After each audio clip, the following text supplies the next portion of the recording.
الحمد لله رب العالمين والعاقبة للمتقين والصلاة والسلام على أشرف الأنبياء والمرسلين وعلى آله وأصحابه وأزواجه وعلماء ملته أجمعين. أما بعد، قال الله عز وجل في القرآن المجيد والفرقان الحميد: إن الله وملائكته يصلون على النبي يا أيها الذين آمنوا صلوا عليه وسلموا تسليما. الصلاة والسلام عليك يا سيدي يا رسول الله. الصلاة والسلام عليك يا سيدي يا حبيب الله. الصلاة والسلام عليك يا سيدي يا شفيع المذنبين. الصلاة والسلام عليك يا سيدي يا رحمة للعالمين. الصلاة والسلام عليك يا سيدي يا جد الحسن والحسين. مولاي صل وسلم دائما ابدا على حبيبك خير الخلق كلهم. ہر لمحہ لاکھوں سجدے ہیں پروردگار کو. سمجھنے کی کوشش کیجیے گا. ہر لمحہ لاکھوں سجدے ہیں پروردگار کو، لیکن انوکھا سجدہ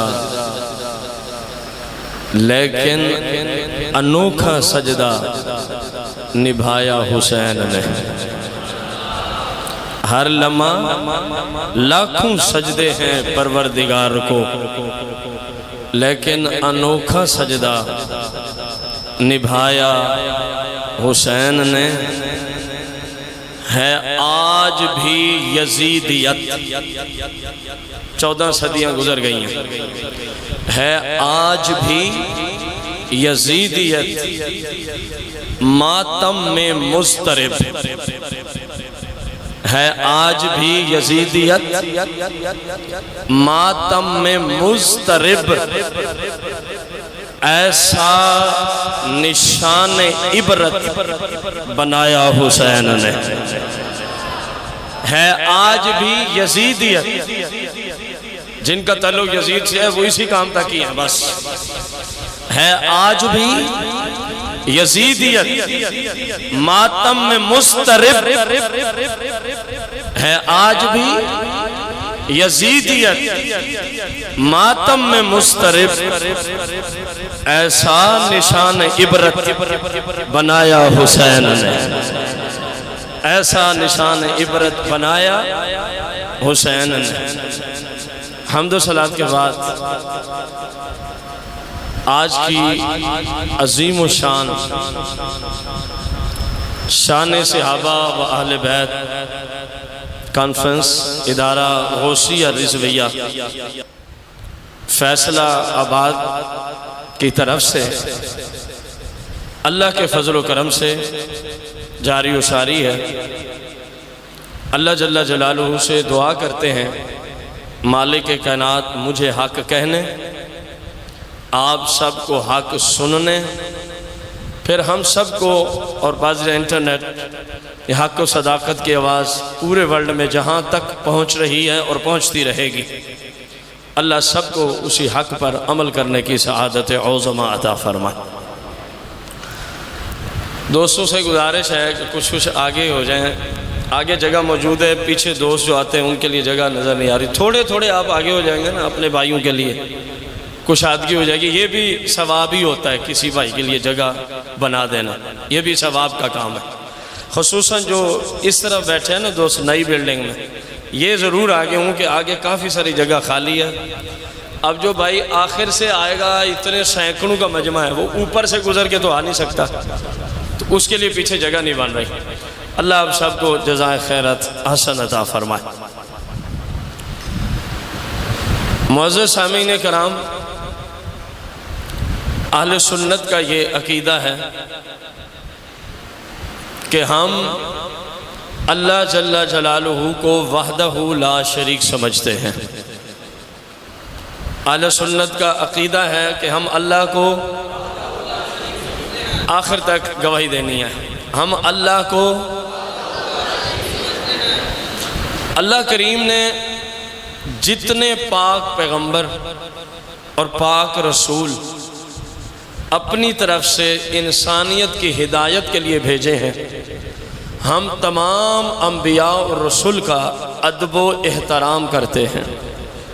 ہم تمام انبیاء اور رسول کا، اللہ کے ہر سچے نبی کی تعظیم کرتے ہیں، اللہ کے ہر سچے نبی کی۔ اور پھر اہل سنت کا یہ عقیدہ ہے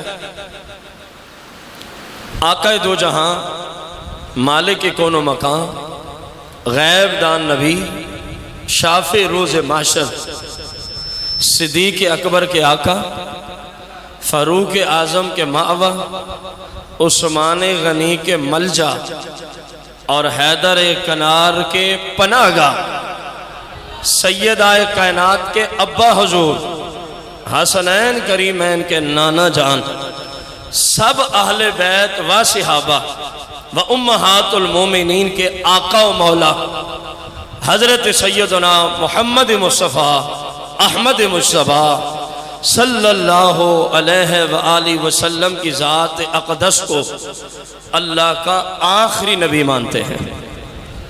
اللہ کا سینکڑوں کا مجمع، آواز پتہ نہیں آپ شرماتے ہیں کیا ہے؟ اللہ کا ہم رسول پاک کو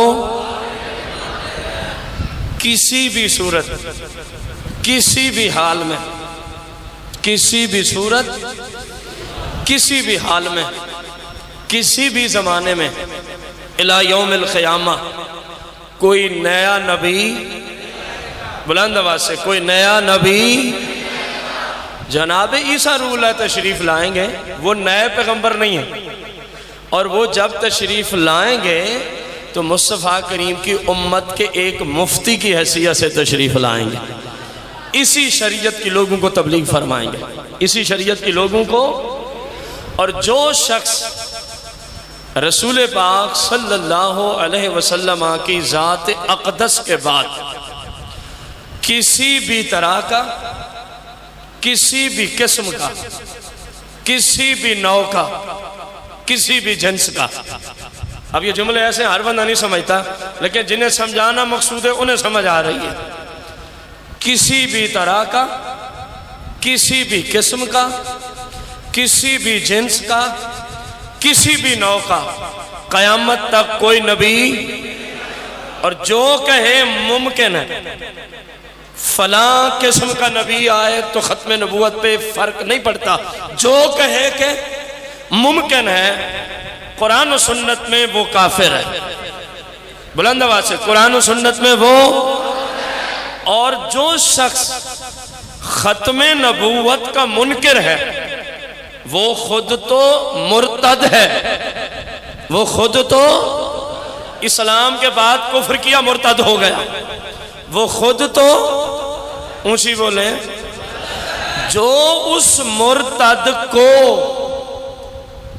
ہلکے لفظوں میں کہے کوئی نہیں خیر ہے، وہ بھی مرتد ہے، جو اس مرتد کے ساتھ نرمی برتے کوئی نہیں قادیانی تو اپنے بہن بھائی ہیں، تو یہ قادیانیوں سے بھی بڑا مرتد ہے، اونچی بولیں، جو قادیانیوں کو بہن بھائی کہے وہ قادیانیوں سے بڑا، جو مرزائیوں کو مسلمان خواب میں بھی تصور کرے، مبالغہ ہے، قرآن و سنت میں وہ بندہ خود مرتد ہے، وہ بندہ خود مرتد ہے۔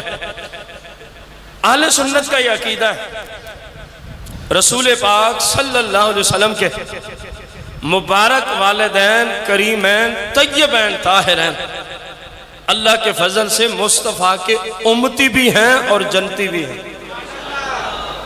اصل میں فتنوں کا دور ہے، میں خطاب سے پہلے کچھ عقائد کا ذکر کرنا مناسب سمجھتا تھا تاکہ آپ کے ایمان کی حفاظت ممکن ہو۔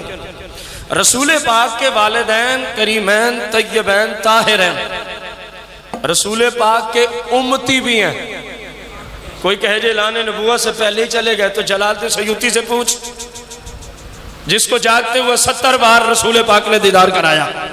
فرماتے مصطفیٰ کریم نے سیدنا عبداللہ بھی سیدنا آمنہ رضی اللہ عنہما کو مبارک مزارات شریفہ سے باہر لے آئے، زندہ فرمایا، اپنی ذات پہ کلمہ پڑھا کے امت میں داخل فرمایا تاکہ کوئی یہ نہ کہے اپنے والدین ہی امت میں نہیں تھے۔ حضور کے والدین حضور کے امتی بھی ہیں، اور قطعی طور پہ اونچی بولیں حضور کے والدین۔ یار اتنا مبارک عقیدہ اور اتنی دھیمی دھیمی آواز، آقا کریم کے والدین حضور پاک صلی اللہ علیہ وسلم کے جتنے صحابہ ہیں، آقا علیہ السلام کے سیدنا ابو بکر صدیق خلیفہ اول بلا فص، سیدنا عمر بن خطاب خلیفہ ثانی، سیدنا عثمان غنی ذو النورین تیسرے خلیفہ، سیدنا مولا علی پاک چوتھے خلیفہ، سیدنا امام حسن المجتبی پانچویں خلیفہ، سمیت سیدنا امیر معاویہ کئی رضی اللہ عنہ، اونچی کہیں آخر تک کہیں سیدنا امیر معاویہ، سیدنا امیر معاویہ، سیدنا امیر معاویہ، ابو بکر صدیق کی ذات اقدس سے سیدنا امیر معاویہ رضی اللہ عنہ کی ذات اقدس تک سارے میرے آقا کے صحابہ ہیں، اور ہر صحابی نبی جنتی ہے۔ عقیدہ کا اظہار فرمائیں گے، ہر صحابی نبی، جو نہیں بولے گا پھر کام خراب ہو جائے گا، ہر صحابی نبی، ہر صحابی نبی، ہر صحابی نبی۔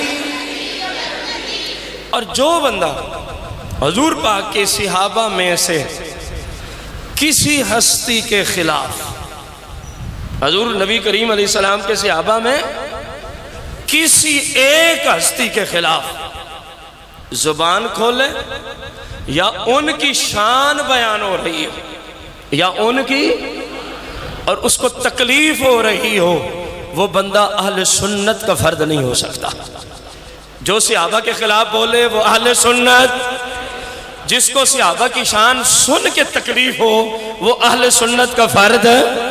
حضور کے سارے اہل بیت جنتی ہیں، حضور کے سارے اہل بیت، حضور کے سارے اہل بیت، حضور کی عطرت پاک، حضور کی ذریت پاک، حضور کی آل پاک۔ جو بندہ اہل بیت کی شان کے خلاف بولے یا اہل بیت کی شان سن کے اس کو تکلیف ہو، وہ کچھ ہو سکتا ہے مسلمان، اونچی بولے مسلمان، اس کا لیڈر پھر دمشق کا بدماش یزید ہو سکتا ہے، کربلا والا تاجدار حسین نہیں ہو سکتا۔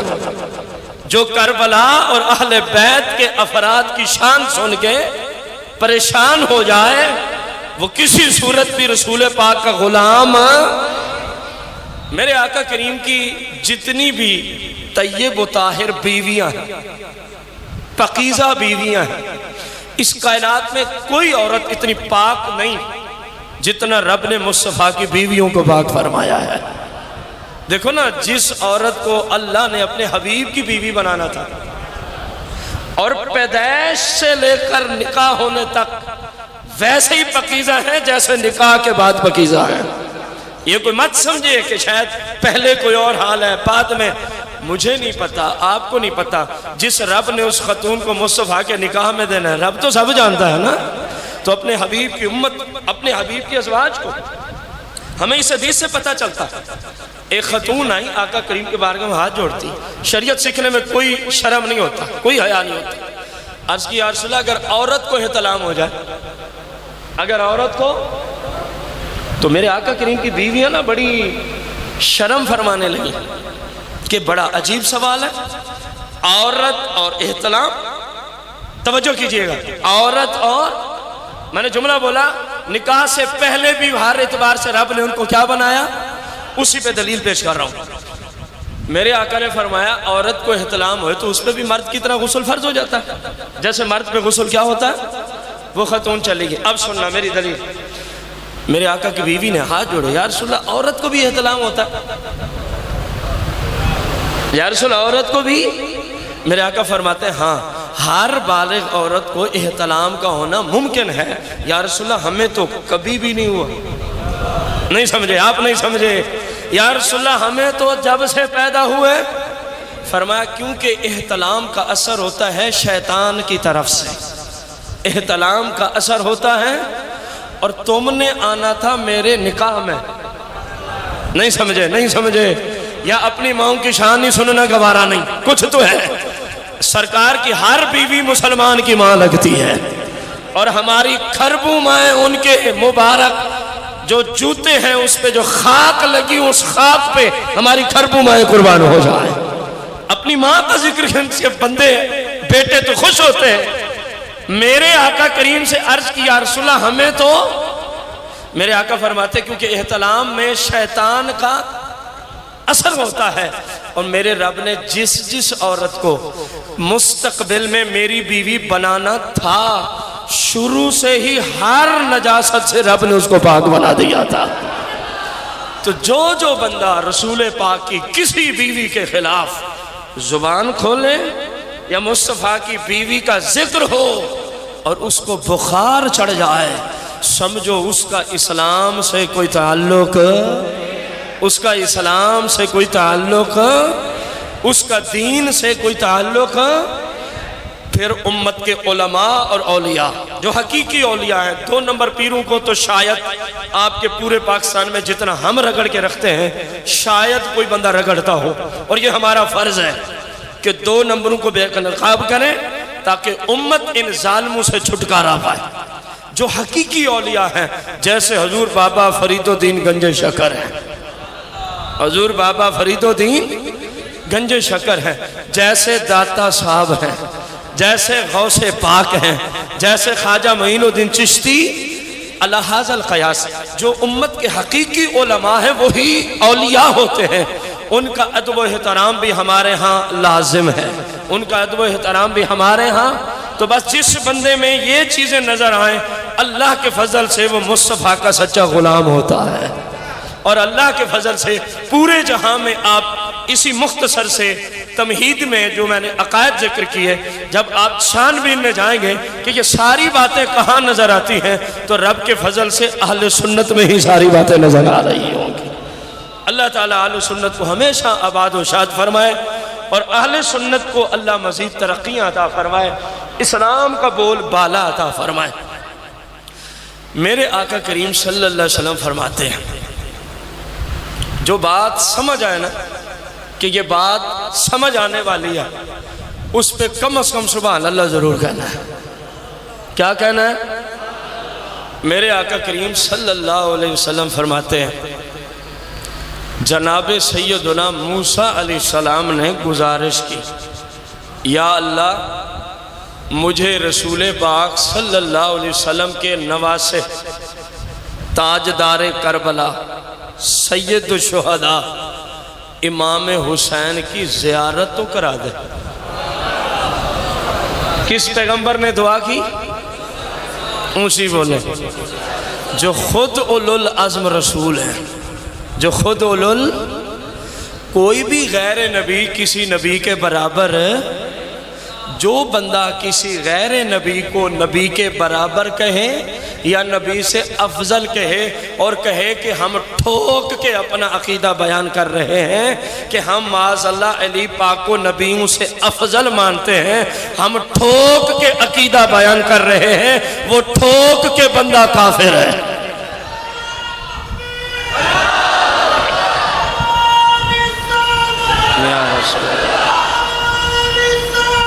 یا رسول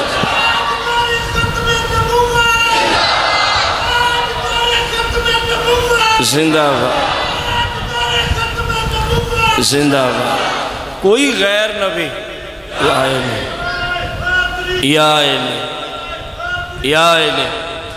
کوئی غیر نبی کسی نبی کے برابر، یہ تمہاری قسمت کے ابھی فاروق اعظم جیسا حکمران نہیں ہے، ورنہ تو نے جیسے سٹیج پہ جملے بولے نا، ہم ٹھوک کے کہتے ہیں کہ علی انبیاء سے افضل ہے، عمر ہوتا تو ٹھوک کے تیری گردنی جسم سے جدا کر کے رکھ دیتا، کیونکہ وہ بندہ کائنات کا زندیق ہے جو کسی غیر نبی کو نبی سے افضل کہے، وہ کائنات کا سب سے بڑا کافر ہے جو کسی غیر نبی کو نبی سے افضل جانے۔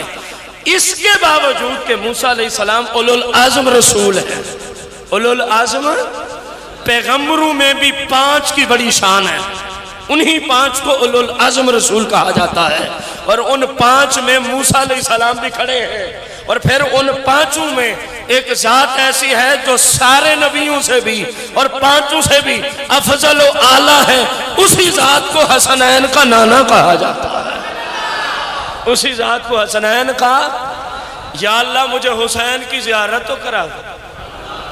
آقا کریم فرماتے جناب موسیٰ نے اپنی خواہش کا اظہار کیا، رب نے فرمایا بالکل کراتے ہیں۔ اب میرا حسین کس شان و شوکت سے لایا گیا، توجہ کیجیے گا، میرا حسین ایک پیغمبر کو زیارت کرانی ہے، کس شان و شوکت سے لایا گیا، اس شان و شوکت سے لائے گئے۔ آقا کریم علیہ السلام فرماتے ہیں کہ 70,000 فرشتے، اونچی بولیں کتنے؟ 70,000 فرشتے جناب کے دائیں بائیں آپ کے استقبال کی خاطر ساتھ چلے، امام پاک درمیان میں نور کی سواری پہ سوار ہے، نور کی سواری پہ، اور ارد گرد آپ کے استقبال کے لیے کتنی نورانی مخلوق ہے؟ اچھا فرشتوں کو تو ہر کوئی نوری مانتا ہے نا، اونچی تو بولیں۔ نوریوں کا کیا کام ہے کہ بشروں کے لیے استقبال کے لیے آئیں؟ اگر یہ بھی تمہارے جیسے ہیں تو کبھی کوئی ایک فرشتہ تجھے بھی کہیں لے کے چلے؟ ان کی نسل پاک کو، اولاد پاک کو، حضور کے صحابی کو، امام حسین میرے آقا کے کیا ہیں؟ صحابی، میرے آقا کے نواسے ہیں، میرے آقا کے بیٹے ہیں، میرے آقا کے شہزادے ہیں، میرے آقا کے غلام ہیں، میرے آقا کے اہل بیت کے فرد ہیں، یہ سارے رشتے امام پاک کے رسول اللہ سے ملتے ہیں۔ میرے آقا فرماتے ہیں 70,000 فرشتے، ان کے جھرمٹ میں میرے لخت جگر حسین پاک کو لایا گیا اور فرمایا گیا موسیٰ اس کو کہتے ہیں حسین، اس کو کہتے ہیں حسین۔ توجہ تو کر، جس بندے کی صرف زیارت کرانے کے لیے رب 70,000 فرشتوں کی ڈیوٹی لگائے، میرا حسین چلا ہے سوئے موسیٰ علیہ السلام، اور آج پیغمبر نے زیارت کرنی ہے جناب حسین کی۔ اے فرشتوں ذرا پتہ چلے کہ حسین کو رب نے شان کتنی دی ہے، ایسے تو نہیں 100 کم و بیش 45 بندہ کربلا میں شہید کرا کے تنہا کربلا کے میدان میں حسین کھڑا ہو کے کہہ رہا ہے اب بھی وقت ہے، میں تمہیں بچا لوں گا جہنم سے، اے یزیدیوں توبہ کر لو، میں رب سے تمہیں بخشوا لوں گا۔ حسین اتنا اونچا ہے، وہی سے بتا دیا 70,000 فرشتے کا جرمٹ ہے، حسین چلے ہیں جناب موسیٰ کو زیارت کرانے چلے ہیں۔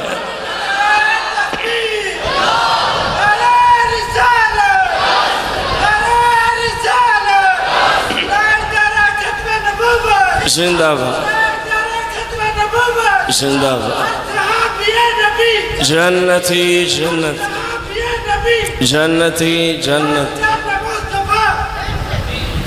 یار بولو تو صحیح، ایک منٹ، آپ کے نزدیک آل بیت جنتی نہیں ہے؟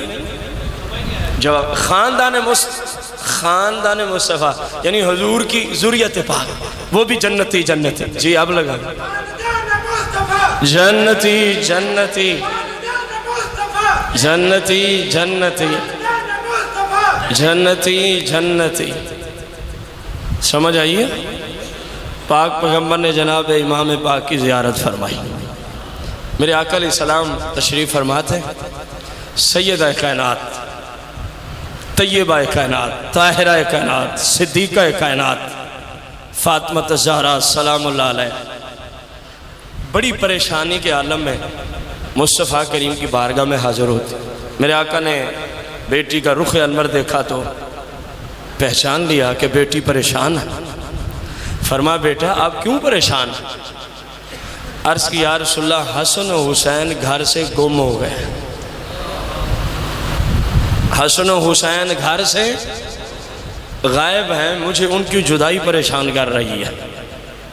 آپ نے جملے کی گہرائی کو نہیں سمجھا.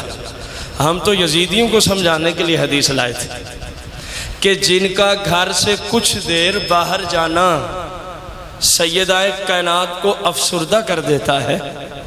گہرائی میں جائیں. جن کا گھر سے کچھ دیر سیدہ کائنات کو، اے یزیدیو ذرا سوچو تو صحیح، جب تم نے کربلا میں ظلم ڈھائے تو فاطمہ کا حال کیا ہوگا؟ جن کا گھر سے غائب ہونا فاطمہ کو پریشان کر دیتا ہے. اے یزیدیو ذرا سوچو تو صحیح، جب میرے امام کے خاندان کو تم نے کربلا میں شہید کیا تو سیدہ کائنات پہ گزری کیا ہوگی؟ اور مصطفیٰ کریم فرماتے ہیں جس چیز سے میری فاطمہ لخت جگر کو تکلیف پہنچتی ہے اس چیز سے مصطفیٰ کو بھی تکلیف پہنچتی ہے.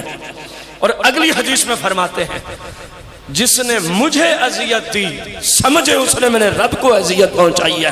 یزیدیو اس حیثیت سے سمجھنا. آج بھی یزید کے گیت گانے والوں میں تمہیں یزیدیت سے کہہ کے پکار رہا ہوں.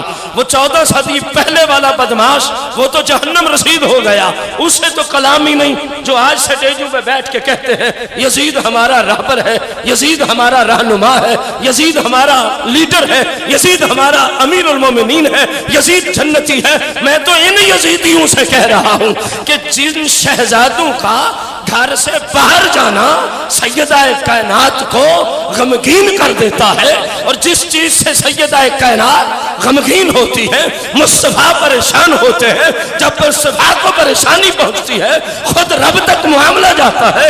یزیدیوں گہرائی میں جا کے بتانا جب تم نے نواسائے رسول پر ہر طرف سے تیروں کی بارش کی ہوگی، ہر طرف سے نیزے چلائے ہوں گے، ہر طرف سے تلواروں کے زخم پہنچائے ہوں گے، ذرا سوچ تو صحیح میری سیدہ کائنات فاطمہ الزہرا اپنے مزار سے جب کربلا میں پہنچی تھی یہ منظر آپ بھی دیکھ رہی تھی. امام حسن بھی کربلا میں ہے آپ بھی دیکھ رہے تھے، مولا کائنات بھی کربلا میں ہے آپ بھی دیکھ رہے تھے، رسول پاک بھی کربلا میں ہے آپ بھی دیکھ رہے تھے. مجھے کہنے دیں اول سے آخر تک سارے پیغمبر آج کربلا میں آئے ہوئے ہیں، نماز رسول کی شجاعت اور بہادری کو سلام پیش کرنے آئے ہوئے ہیں.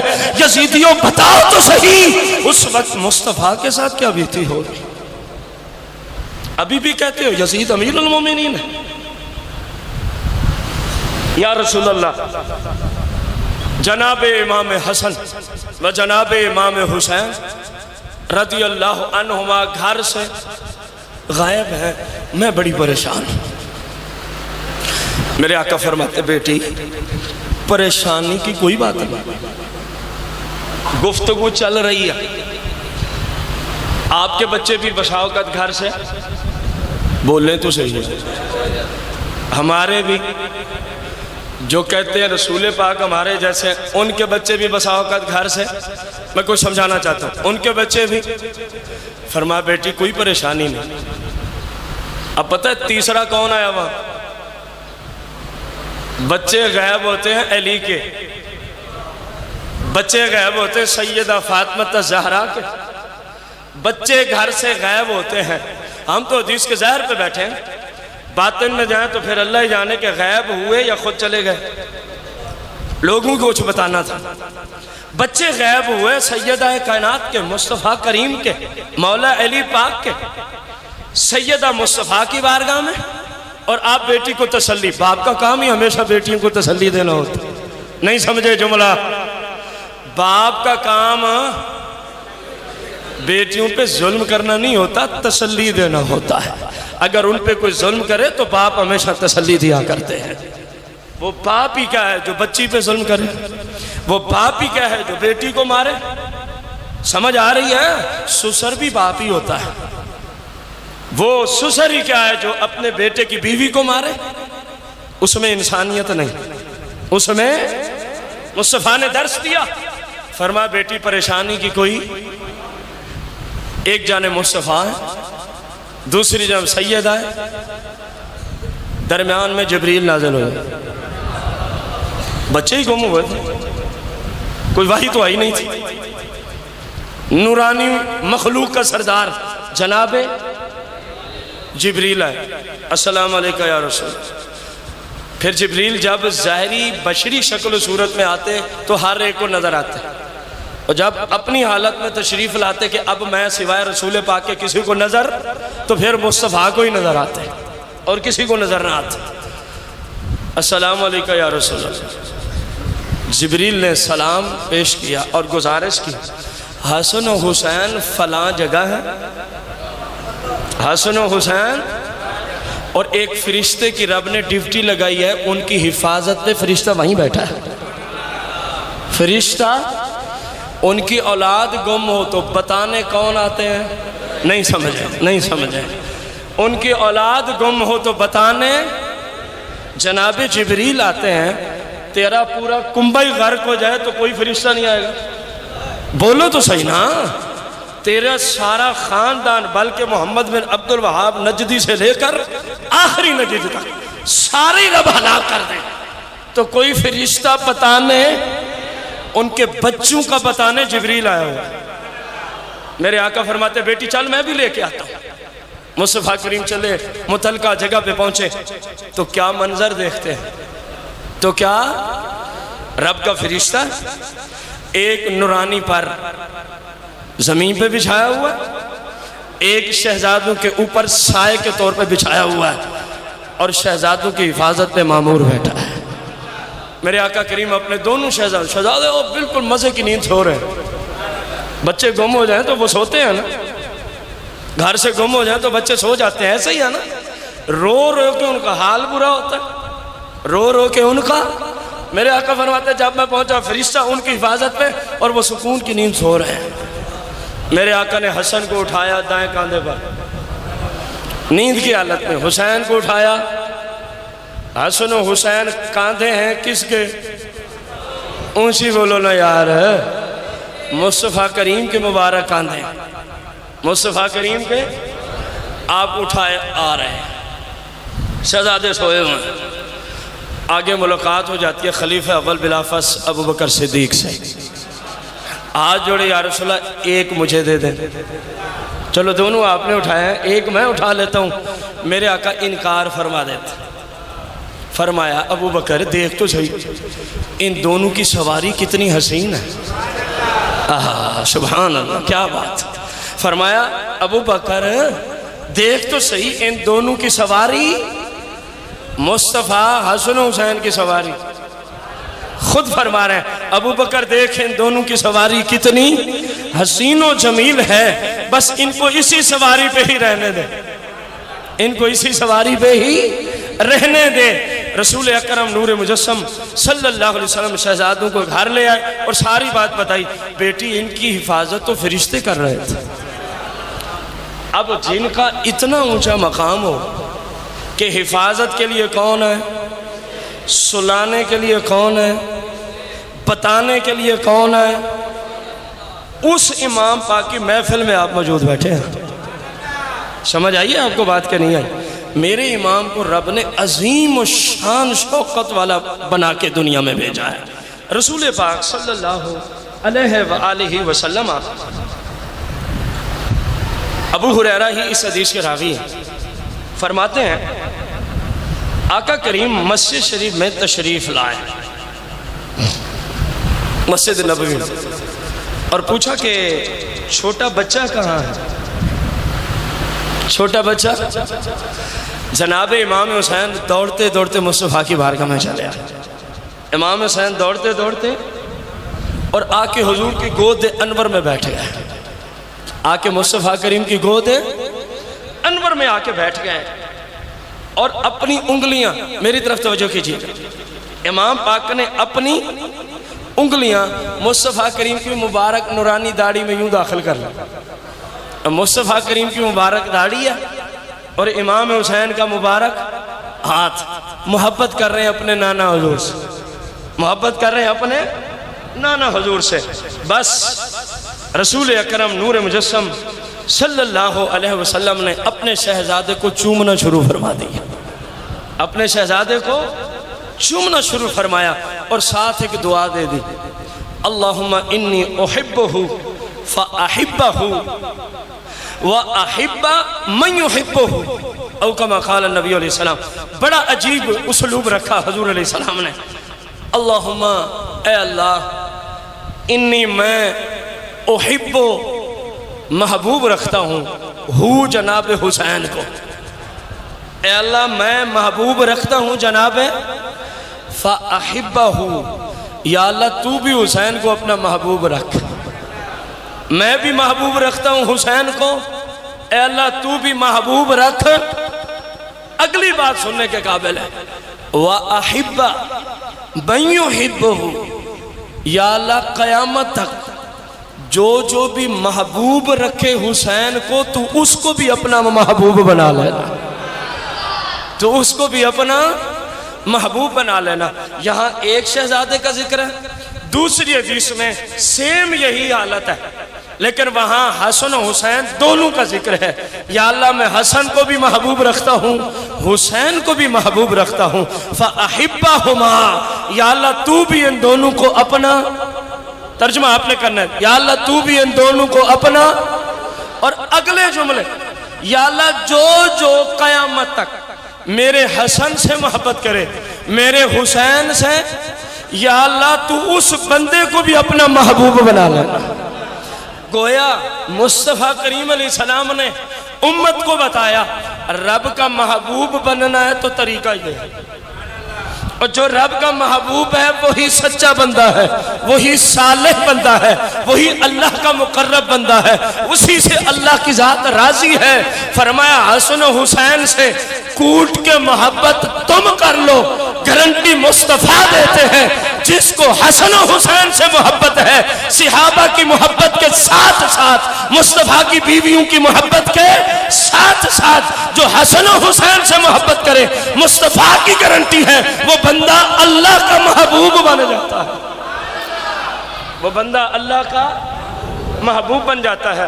اب جو بندہ آج بھی امام پاک کے خلاف اور یزید کے حق میں بولتا ہے، ان دو حدیثوں کی روشنی میں آپ سے سوال ہے، کیا اس بندے کو اللہ تعالیٰ پسند فرماتا ہے؟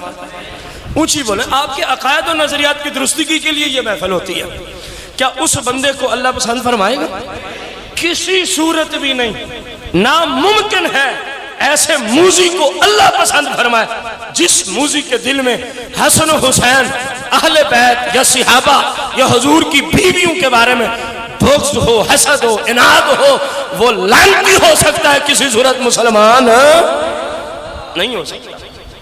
اب توجہ کرنا، زمانے کے یزیدیوں، آپ نے علماء سے کئی بار یہ روایت سنی، لیکن میں زمانے کے یزیدیوں کو سنانے کے لیے آپ اس کو یاد کریں اور ان کو سنائیں۔ ایک دفعہ کا ذکر ہے، ایک دفعہ کا، امام حسن اور امام حسین آپس میں گفتگو کر رہے ہیں، مفہوم ہے اس روایت کا۔ حسن کہتے ہیں حسین سے میرا خط آپ سے اچھا ہے، حسین کہتے ہیں حسن سے نہیں بھائی مجھے آپ سے اچھا لکھنا آتا۔ تو بات یہ تھا بھائی آپ بھی تختی لکھ لیں، میں بھی لکھ لیتا ہوں، فیصلہ ابا حضور سے کروائیں گے، مولا کائنات علی اور مرتضیٰ سے، تو جن کے حق میں وہ فیصلہ دیں گے نہ آپ کی بات نہ میری، اسی بات کو مانا جائے، اس بات پہ اتفاق ہو۔ جناب امام حسین نے بھی تختی لکھی، جناب امام حسن نے بھی، جب کمپلیٹ ہوگی دونوں تختیاں، اب دونوں شہزادوں نے اپنی اپنی تختیوں کو اٹھایا اور چلے اس قاضی کی بارگاہ میں، چلے اس جج کی بارگاہ میں۔ توجہ سے سننی ہے بات ہے، یہ بات تو ٹھیک ہے لیکن ہم کچھ اس کے ضمن میں سنانا چاہ رہے ہیں۔ اس جج کی بارگاہ میں اور اس جسٹس کی بارگاہ میں جس کو رسول پاک یہ ترہ امتیاز عطا فرمایا، فرمایا میری امت میں سب سے بڑا جج علی ہے۔ سبحان اللہ، بنتا ہے کہ نہیں بنتا؟ تو یار کنجوسی کیوں کرتے ہو؟ ہم تو صحابہ کے بھی غلام، اہل بیت کے بھی غلام، تو جس کا ذکر ہے کم از کم سبحان اللہ تو پڑھنا چاہیے۔ فرمایا میری امت کا سب سے بڑا جج کون ہے؟ سب سے بڑا قاضی کون ہے؟ فیصلہ ہو تو علی سے ہی کراؤ۔ اب تختیوں کا فیصلہ ہے، امت کے سب سے بڑے جج کی بارگاہ میں پہنچا ہے، دیکھتے ہیں پھر فیصلہ ہوتا ہے کہ نہیں ہوتا۔ یزیدیوں کو کان کھولنے چاہیے۔ امام حسن نے گزارش کی، ابا حضور ہمارا مقابلہ لگا ہے آج خوش خطی میں، یہ میری تختی ہے، یہ امام ہے، فیصلہ ہم نے رکھا تھا جو ابا حضور کر دیں گے ہمیں قبول ہوگا دونوں کو۔ علی پاک نے دیکھا اگر کہتا ہوں حسن کا خط اچھا ہے، یہ وہ جملے ہیں جو یزیدیوں کو چوٹ لگائیں گے، اگر کچھ ذرا برابر انسانیت ہوئی تو، باقی نظر نہیں آتا کہ ان میں انسانیت ہو۔ اگر کہتا ہوں حسن کا خط تو حسین کے دل کو تکلیف پہنچے گی، کتنی تکلیف آپ اس کا اندازہ خود کر سکتے ہیں۔ اگر کہتا ہوں حسین کا خط اچھا ہے تو حسن شہزادے کے دل کو، امت کا سب سے بڑا جج سوچ میں پڑ جاتا ہے کہ اس فیصلے کو کیسے حل کیا جائے، سوچ سوچ کے جواب دیتے ہیں بیٹا یہ فیصلہ مجھ سے نہیں ہوتا، اپنی اماں سے کرا دو۔ یہ جملے ہیں عارفین کے لیے، یہ جملے ہیں دانشوروں کے لیے، باقی لوگ تو اس کو پتہ نہیں کس انداز سے دیکھ لیں، یہ دانشوروں کے لیے جو گہرائی تک جا سکتے ہیں ان کے لیے جملے، کیونکہ ہم امام پاک کی قربانی پہ آپ کو سمجھا رہے ہیں کہ اس ذات نے کتنی اونچی قربانی دی اور خود کتنے اونچے تھے، اور دی کیوں؟ تاکہ نانے کے دین پہ عمل ہو جائے، اللہ راضی ہو جائے۔ اللہ دونوں شہزادے چلے سیدہ کائنات کی بارگاہ میں، یہ بھی کوئی عام ہستی تو نہیں ہے، حضور صحابہ اور اہل بیت کے جھرمٹ میں بیٹھے ہیں، ایک سوال کرتے ہیں عورت کے حق میں سب سے بڑی عبادت کیا ہے؟ صحابہ بھی بیٹھے ہیں، اہل بیت بھی، کسی کو جواب نہیں آتا اس سوال کا، کسی کو۔ مولا کائنات چپکے سے اٹھتے ہیں، گھر چلے جاتے ہیں اور سیدہ کائنات سے کہتے ہیں آپ کے ابا حضور نے ایک سوال کیا، کسی کو جواب ہی نہیں آ رہا۔ سیدہ کائنات پوچھتے ہیں اور میرے سرتاج سوال کیا ہے؟ مائیں بہنیں توجہ کریں اور باپ بھائی اور شوہر بھی آنکھیں اور دل کھول کے سنیں، اے میرے سرتاج سوال کیا چھوڑا ہے ابا حضور نے جس کا سارے صحابہ کو بھی جواب نہیں آیا، اہل بیت کو بھی؟ کہا جی حضور نے فرمایا عورت کے حق میں سب سے بڑی عبادت کیا ہے؟ سیدہ کائنات فرماتی ہیں ابا حضور سے جا کے کہہ دیں عورت کے حق میں سب سے بڑی عبادت یہ ہے، سب سے بڑا وظیفہ یہ ہے، اے ماؤں بہنوں توجہ کرنا، آپ بھی لٹیرے ڈنڈے چور جعلی پیروں سے وظیفے لینے جاتی ہو، توجہ کرنا، سیدہ فاطمہ تمہیں وظیفہ دے رہی ہیں، سب سے بڑا وظیفہ یہ ہے، سب سے بڑی عبادت یہ ہے، سب سے اچھی عورت وہ ہے اس عورت کو کوئی غیر مرد نہ دیکھے اور وہ عورت کسی غیر مرد کو نہ دیکھے۔ آپ سب کے لیے نصیحت، ہمارے گھروں میں کتنا پردہ ہے، ہم اپنی بیٹیوں کو کتنا پردہ کروا رہے ہیں، اپنی بیویوں کو کتنا باپرد رکھا ہم نے اپنی بہنوں کو کتنا باپرد رکھا، یہ شریعت کے گھر سے سوال آ رہا ہے اور شریعت کے گھر کی بیٹی کا جواب ہے، اور ابھی مہر مصطفیٰ لگا دیں کہ ہاں ایسے ہی ہے، پھر بھی امت کی عورت پردہ نہ کرے اور کہے مجھے رسول پاک سے محبت ہے، کون مانے گا؟ کوئی بھی نہیں۔ مولا کائنات خوشی خوشی واپس لوٹے، مجمع پہ سکوت طاری ہے، اتنی دیر گزر گئی ہے کسی کو جواب؟ آج جوڑے یا رسول اللہ مجھے سوال کا جواب مل گیا، میرے آقا فرماتے ہیں علی بیان کرو، حضور تو سب کچھ ہی دیکھ رہے تھے، اللہ کی قسم ہے میں نے جو کتب میں پڑھا میں اس بات پہ قسم اٹھا سکتا ہوں حضور روضہ انور میں بیٹھ کے اب ہمیں بھی دیکھ رہے ہیں۔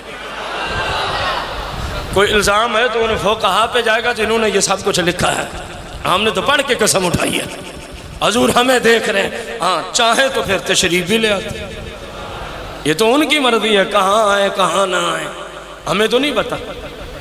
میرے آقا فرماتے ہیں علی جواب کیا؟ عرض کی یا رسول اللہ جواب یہ ہے عورت کے حق میں سب سے بڑی عبادت یہ ہے کہ اس کو کوئی غیر مرد نہ دیکھے اور وہ عورت کسی غیر مرد کو نہ دیکھے۔ میرے آقا مسکرا کے پوچھتے ہیں علی ویسے جواب آیا کہاں سے ہے؟ آپ نے کنجوسی کی ہے۔ یہاں سیدہ کائنات کی شان میں سبحان اللہ بنتا تھا، آپ نے کنجوسی سے کام لیا ہے۔ علی ویسے پوچھ سکتے ہیں کہ جواب آیا؟ علی پاک عرض کرتے ہیں یا رسول اللہ آپ کی بیٹی نہیں دیا ہے؟ فرمایا خون خون کی طرف کشش ضرور کرتا ہے، مجھے بھی یہی امید تھی کہ یہ جواب فاطمہ ہی دے سکتی ہیں۔ وہ کوئی عام ہستی ہیں جس سوال کا جواب نہ صحابہ کو آئے نہ اہل بیت کے بڑے بڑے اجلہ مولا کائنات جیسے بندے بیٹھے ہیں جو اعلان کرتے تھے سلونی اما شئتم، پوچھو جو پوچھنا، علی جواب دینے کو تیار ہے۔ آج علی بھی خاموش ہو گئے ہیں، ابو بکر جیسا صحابہ میں سب سے بڑا عالم دین بیٹھا ہے وہ بھی خاموش ہے، ابو بکر بھی خاموش، عمر بھی خاموش، جناب عثمان بھی خاموش، علی پاک بھی خاموش، بڑے بڑے مفتی صحابہ و اہل بیت کے خاموش۔ جواب آیا تو سیدہ کائنات کی بارگاہ سے آیا، وہ بھی کوئی عام ہستی۔ دونوں بھائی پہنچ گئے، اما حضور یہ مسئلہ ہے، خط لکھا تھا، حسن نے بھی حسین نے بھی، فیصلہ کرنا تھا والد محترم، تو ابا حضور سے ہمارے خط کا فیصلہ نہیں ہو سکا، انہوں نے آپ کی بارگاہ میں بھیجا، آپ ہی فیصلہ فرمائیں یہ حسن کی تختی ہے یہ حسین کی ہے۔ اب سیدہ کائنات کے ذہن میں بھی پھر وہی سوال، اگر کہہ دیا حسن کی تختی اچھی تو کس کو تکلیف ہوگی؟ اگر کہا حسین کی تختی اچھی تو کس کو تکلیف ہوگی؟ کہا بیٹا یہ فیصلہ سیدہ فاطمہ سے نہیں ہوتا، اس کو کربلا کے واقعے سے جوڑ کے سنیں نا تو پھر آپ کو سمجھ آئے گی کہ یزیدیوں نے کتنی بڑی لعنت اٹھائی ہے۔ یہ فیصلہ فاطمہ سے اماں ابا حضور بھی نہیں کرتے، آپ بھی نہیں کرتی، پھر کہاں جائیں؟ کہا جی سید الانبیاء والمرسلین سے کروا لو۔ اب تو اللہ کے بعد بات ہی ختم ہو جاتی ہے مصطفیٰ پہ، رب کے بعد سب سے اونچے مصطفیٰ ہیں۔ دونوں شہزادے تختیاں لیتے ہیں مصطفیٰ کی بارگاہ میں، یا رسول اللہ ابا حضور سے بھی فیصلہ نہیں ہو سکا، اماں حضور سے بھی فیصلہ، اب کرم فرمائے فیصلہ آپ ہی کر دیں، کس کی تختی پہ خط اچھا ہے؟ میرے آقا کریم بھی سیم وہی نظریہ رکھتے ہیں، حسن کو کہا تو حسین کو تکلیف ہوتی ہے، حسین کو کہا تو کہا بیٹا تمہارا فیصلہ جبریل ہی کر سکتے ہیں۔ کبھی کسی نجدی کی اولاد نے تختیاں لکھی ہوں اور ان تختیوں کے فیصلے کے لیے جبریل نازل ہوئے ہوں، ہاں یا نا میں جواب تو دیں، تو پھر کم از کم یہ کہنا چھوڑ دو یہ تو ان کی اولاد کی بات ہو رہی ہے، تم مصطفیٰ کے ساتھ کہتے ہو ہمارے جیسے بشر تھے، کچھ بندے میں شرم ہوتی ہے، کچھ حیا ہوتی ہے، تمہارے اندر سرے سے ہی کچھ نہیں ہے۔ سمجھ آ رہی ہے بات کہ نہیں آ رہی؟ بیٹا تمہاری تختیوں کا فیصلہ کون کریں گے؟ اونچی بولے ہیں جبریل آ جاتے، اللہ کا فرشتہ اور فرشتوں کا سردار، نوری مخلوق کا سردار آیا ہوا ہے حسن و حسین کی تختیوں کا فیصلہ کرنا۔ نازل ہو گیا السلام علیکم یا رسول اللہ، وعلیکم السلام۔ جبریل فیصلہ کرو، جبرائیل فیصلہ کرو، کس کی تختی زیادہ خوش خط ہے؟ جبریل جواب دیتے ہیں یا رسول اللہ اس کا فیصلہ جبریل نہیں کر سکتا۔ عجیب تختیاں، کوئی رہا ہی نہیں پیچھے رب کے سوا، مصطفیٰ تک بات چلی گئی انسانوں میں، انسانیت میں بات مصطفیٰ پہ ختم ہو جاتی ہے، آگے کوئی انسان نہیں ہے، سب سے افضل آپ ہیں۔ فرشتوں میں بات جبریل پہ ختم ہو جاتی ہے، آگے کوئی فرشتہ نہیں جو جبریل سے افضل ہو۔ انسانیت کی انتہا تک تختی پہنچی، فیصلہ ناممکن ہو گیا۔ فرشتوں کی انتہا تک تختیاں پہنچی، فیصلہ ناممکن ہو گیا۔ اب تو نوری مخلوق بھی فیصلہ نہیں دے پائی، انسان بھی نہیں دے پائے، تو پیچھے رب رحمان ہی رہ گیا نا۔ حضور فرماتے جبریل پھر کون کرے گا فیصلہ؟ یہ امت کو سمجھایا جا رہا تھا، مصطفیٰ کو تو پہلے ہی پتا تھا۔ عرض کی یا رسول اللہ شہزادوں کی تختیوں کا فیصلہ خود رب ذوالجلال نے کرنا ہے۔ اب دیکھیے گا اسلوب اور کربلا کو ذہن میں رکھنا۔ میرے آقا فرماتے ہیں رب کس طرح فیصلہ فرمائے گا؟ جبریل گزارش کرتے ہیں، رب نے فرمایا جنت سے ایک جنتی سیب لے جاؤ، جن کی تختیوں کے فیصلوں کے لیے جنتی پھل مدینے میں آئے ہوئے۔ نہیں سمجھے آپ؟ نہیں سمجھے؟ اتنا عظیم ہے حسن و حسین، اتنے عظیم ہیں۔ یا رسول اللہ، اللہ نے فرمایا جنت سے سیب لے آؤ۔ جبریل سیب نے کیسے فیصلہ کرنا؟ یہ سب کچھ امت کو سمجھانے کے لیے سوال جواب تھا۔ اللہ نے فرمایا جبریل وہاں لے جا کے دونوں تختیوں کو رکھ دینا اور سیب کو اوپر پھینکنا ہے، اور سیب کو واپسی سیب جس تختی پہ آئے گا اللہ کا فیصلہ ہے اسی شہزادے کا خط اچھا ہوگا۔ میرے آقا فرماتے پھر کرو۔ جنتی سیب سے شہزادوں کی تختیوں کا فیصلہ۔ جبریل نے جنتی سیب اوپر پھینکا، جب جبریل کے ہاتھ میں ایک ہے، اوپر پھینکتے ہیں ایک ہے، نیچے آتا ہے، جب تختی کی باری آتی ہے سیب کے دو ٹکڑے ہو جاتے ہیں، آدھا حسن کی تختی پہ آدھا حسین کی تختی پہ۔ یا رسول اللہ رب فرما رہا ہے دونوں کا خط ہی اچھا ہے۔ اب کربلا کو ذہن میں رکھ کے بات سن لی نا آپ نے، اب کربلا کو ذہن میں رکھ کے آپ سے فیصلہ کروانا چاہوں گا۔ جن کی تختیوں کے فیصلے پہ بات یہاں تک پہنچی کہ کسی کو اتنے جملے سننا نہ اہل بیت کو گوارا، نہ صحابہ کو گوارا، نہ مصطفیٰ کو گوارا، نہ فرشتوں کے سردار جبریل کو گوارا کہ ایک شہزادے کو دکھ پہنچے میرا خط کم تھا، اتنی بات نہ رب ذوالجلال والاکرام کو گوارا، خط دونوں کا اچھا قرار دیا گیا۔ تو یزیدیو تم سے ہم پوچھتے ہیں، امام حسین کے وہ رضا تم سے سوال کرتے ہیں، تم کس منہ سے کہتے ہو کہ دو شہزادوں کی جنگ تھی؟ کس منہ سے کہتے ہو کہ یزید نے ٹھیک کیا؟ کس منہ سے بکواس کرتے ہو؟ یزید برحق تھا، جن کی تختیوں کی تکلیف دینا مصطفیٰ کو گوارا نہیں، مرتضیٰ کو گوارا نہیں، سیدہ کائنات کو گوارا نہیں، فرشتوں کے سردار جبریل کو گوارا نہیں۔ رب کعبہ کی قسم اٹھا کے فقیر کہتا ہے خود رب ذوالجلال کو گوارا نہیں۔ اور لعنتیو تم نے کربلا میں کتنے ظلم ڈال، ابھی کہتے ہو کچھ ہوا ہی نہیں۔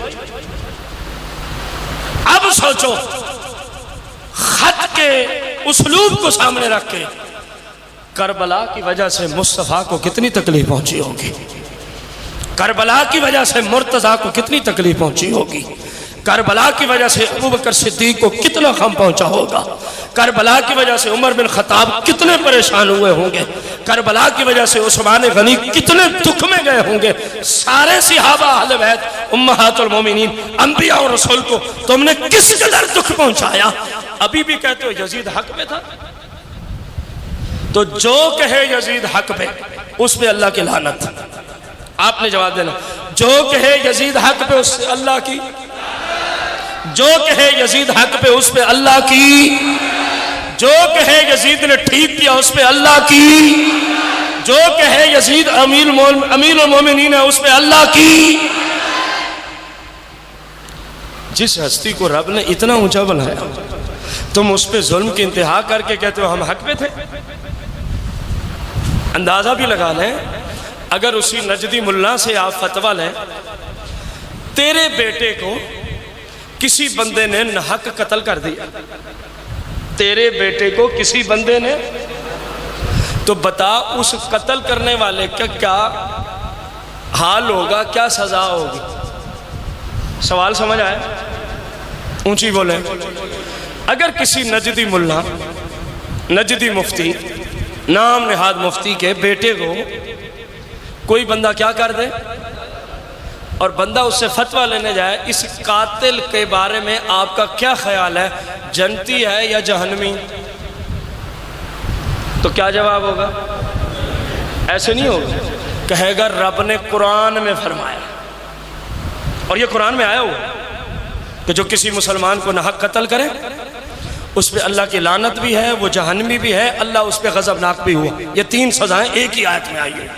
جس نے کسی مسلمان کو ناحق قتل کیا، کہے گا قرآن میں آیا ہوا ہے کہ جس نے میرے بیٹے کو ناحق قتل کیا، پہلا فتویٰ قرآن میں آیا لعنہ اللہ، اس پہ اللہ کی، یا پھر آپ سے میں نے جواب لینے بھی ہیں ابھی، کہے گا جو میرے بیٹے کا قاتل ہے، قرآن کہتا ہے اس پہ اللہ کی، وغاضب علیہ، کہے گا دوسرا فتویٰ قرآن میں ہے کہ اس پہ اللہ غضبناک ہو گیا، جس نے نجدی کے بیٹے کو قتل کیا اس پہ اللہ، کہے گا ایک ہی آیت میں تیسرا فتویٰ ہے فَجَزَاؤُهُ جَہَنَّمْ، یہ قرآن، فَجَزَاؤُهُ، اس نے کیونکہ نجدی مفتی نجدی ملا کے بیٹے کو قتل کیا تو نجدی مفتی قرآن پڑھ پڑھ کے فتوے دے رہا ہے، وہ بندہ کیا ہو گیا؟ جہنمی۔ نمبر ایک اس پہ اللہ کی، اونچی بولیں، نمبر دو اللہ اس پہ غضبناک، نمبر دو میں بھی کہہ رہا ہوں یہ قرآن ہے، میں بھی کہہ رہا ہوں یہ قرآن ہے، نمبر تین فَجَزَاؤُهُ جہنم، اس کی سزا کیا ہے؟ آپ پھر اس سے تسلی کرا لیں، پھر سوچ لیں فتویٰ یہی ہے، وہ نجدی ملا سے پوچھنا ہے، پھر سوچ لیں فتویٰ، کہے گا ہاں ہاں قرآن میں یہی آیا، اب اس سے پوچھ تیرے بیٹے کو کوئی قتل کرے وہ لعنتی بھی ہے، اس پہ اللہ غضبناک بھی ہے، وہ جہنمی بھی ہے، اور جس نے علی اکبر کو شہید کیا، تیرے بیٹے کی اوقات ہی کیا ہے؟ سارے جہان کے نوجوان علی اکبر کی شان پہ بندہ قربان کر دے، جس ظالم کے حکم پر علی اکبر جیسے شہزادوں کو ظلماً شہید کیا گیا، علی اصغر جیسے شہزادوں کو ظلماً شہید کیا گیا، قاسم جیسے شہزادوں کو ظلماً شہید کیا گیا، علی پاک کے بیٹے ابو بکر کو شہید کیا گیا، علی پاک کے بیٹے عمر کو شہید کیا گیا، علی پاک کے بیٹے عثمان کو شہید کیا گیا، 145 بندہ یزید کے حکم سے، ابن زیاد کے حکم سے، ابن سعد، شمر، خلی، ان لعنتیوں کی وجہ سے 145 صحابہ اہل بیت اور تابعین کو ظلماً قتل اور شہید کیا گیا۔ ارے ظالم نجدی ملا، ارے ظالم نجدی مفتی، تیرے ایک بیٹے گستاخ کو کوئی قتل کرے تو وہ لعنتی بھی بنتا ہے، اللہ اس سے غضبناک بھی ہوتا ہے، اللہ اس کو جہنم میں بھی پھینکتا ہے۔ تو سچ بتا ان جہنمی ان یزیدیوں کے بارے میں قرآن کا یہی فتویٰ لاگو نہیں ہو؟ یہ دوغلا پلیسی کیا ہے؟ تیرے گھر قتل ہو ایک کا جس کی اوقات ہی کوئی نہیں ان نفوس قدسیہ کے سامنے، تو تیرے فتوے ہیں بندہ لانتی ہے، بندے پہ اللہ غضبناک ہے، بندہ جہنمی ہے، اور مصطفیٰ کا سارا چمنستان اجڑ جائے تو کہے یزید ابھی بھی جنتی ہے۔ آپ لوگوں کو میری بات سمجھ رہی ہے؟ تو اس نظریے کا بندہ قرآن کا بھی دشمن ہے، اس نظریے کا بندہ جس بندے کو قرآن سے اپنی اولاد کے لیے فتوے ملیں اور مصطفیٰ کریم کی اولاد کے لیے نہ ملے، وہ بندہ ہے کہ باندر ہے؟ بلکہ باندر کی بھی توہین ہے۔ بات سمجھ آئی ہے؟ میرے امام پاک کے قاتل آپ کے رفقا کو شہید کرنے والے جہنمی ہیں، کیا ہیں؟ اور لعنتیوں کا اسلام سے کوئی تعلق نہیں ہے۔ امام پاک نے بڑے خطبے دیے تھے، بڑا سمجھایا تھا شرم کرو، حیا کرو، میرا نسب دیکھو میں کون ہوں، اور پھر تمہارے خط لکھنے پہ آیا ہوں، اپنی طرف سے تو نہیں آیا۔ اور پھر ان بے ایمانوں نے بے وفائی کی، کیسے؟ کل کے جمعہ میں ہم ذکر کریں گے، امام مسلم بن عقیل کی شہادت کا واقعہ کل ہم ذکر کریں گے انشاءاللہ، زندہ رہے جمعہ المبارک کے خطبہ میں، تو پھر یہ تفصیل آپ کو بتائیں گے۔ خط تو لکھ ہی دیے تھے، پھر میرے امام نے 60 ہجری میں امام مسلم بن عقیل کو بھیجا تھا کوفہ میں، آپ جائیں اور معائنہ کریں جو کچھ لکھ رہے ایسا ہے بھی صحیح کہ ایم ہی خام خواہی ہمیں بلا رہے۔ 2 بورے بھر گئے تھے خطوں کے جو کوفے والوں نے امام پاک کو لکھے تھے، آپ آ جائیں ورنہ یزید ہمیں کھا جائے گا، ہمیں تباہ کر دے گا، ہم آپ کے ہاتھ پہ بیعت کر کے اسلام پہ چلنا چاہتے ہیں۔ امام پاک نے تسلی کرانے کے لیے اپنے چچا کے بیٹے جناب مسلم کو بھیجا، اور ان کے ساتھ 2 شہزادے تھے، ایک کی عمر 6 سال دوسرے کی 8 سال۔ پھر ان کوفیوں نے ان تینوں نفوس قدسیہ کے ساتھ جا کے کیا حل کیا، اور کچھ ہی دیر کے بعد جب یزید نے کہا جو جو ان کو چھوڑے اس کو اتنے پیسے ہم دیں گے، کئی ہزار بندوں نے امام مسلم کے ہاتھ میں امام حسین کی بیعت کر لی تھی، یزید نے اعلان کرایا جو ان کو چھوڑے گا اس کو اتنا اتنا پیسے ملیں گے۔ تو پھر جو کچھ ہوا وہ میں انشاءاللہ آپ کو جمعہ پہ عرض کروں گا کل بشرط صحت زندگی۔ یہ بے وفا کوفی، یہ بے ایمان کوفی، جنہوں نے کئی 100 خط لکھ کے امام پاک کو بلایا، اور پھر بلا کے بے وفائی کی، اور پھر بلا کے بے وفائی کی، صرف دنیا کی دولت کی خاطر نواسہ رسول کو چھوڑ دیا، اطرت رسول کو چھوڑ دیا۔ تو معلوم ہوا یزیدیت کا، فرعونیت کا یہ شروع سے وتیرہ آ رہا کہ پیسوں کی خاطر وہ اہل حق کو چھوڑ دیتے ہیں۔ پتہ نہیں آپ کو جملہ سمجھ بھی آیا کہ نہیں آیا؟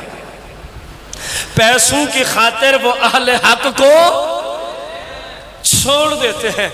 میرے امام نے بڑے لیکچر دیے، بڑا سمجھایا، اتنے تک بھی آپ کی تقریریں موجود ہیں کہ یار تم راستہ چھوڑ دو، میں کہیں دور دراز چلا جاتا ہوں، میرے قتل سے اپنے ہاتھوں کو رنگین نہ کرو، تم تباہ برباد ہو جاؤ گے۔ لیکن یزیدیوں نے کہا نہیں جی، یا بیعت ہے یا پھر جنگ ہے۔ بیعت کا مطلب سمجھتے ہیں آپ؟ تاکہ اصلاح ہو جائے آپ کی بھی۔ یزید کی بیعت اگر امام پاک فرما لیتے ہیں تو سارے بندے آپ کو ہی دیکھ رہے تھے، صحابہ، اہل بیعت۔ اگر آپ بیعت کرتے ہیں تو ہم بھی، اس لیے یزید امام حسین پہ زیادہ دباؤ ڈال رہا تھا۔ اور بیعت کا آپ کے زمانے میں کیا مطلب نکلتا ہے؟ ووٹ۔ اس وقت جو بیعت تھی اب اس کا نام کیا ہو گیا؟ وہ کہتا تھا آپ ووٹ دے دیں کہ میں امیر المومنین، میں بادشاہ وقت ہوں۔ اے امام پاک آپ ووٹ دے دیں کہ میں، اونچی تو بولو نا یار، ابھی تو ووٹ کی بات ہے، آپ پریشان ہو گئے۔ امام پاک سے محبت نہیں ہے تو پھر ان کے ووٹ کو کس طرح وہ ووٹ دیتے تھے، اس سے بھی تو محبت ہونی چاہیے نا۔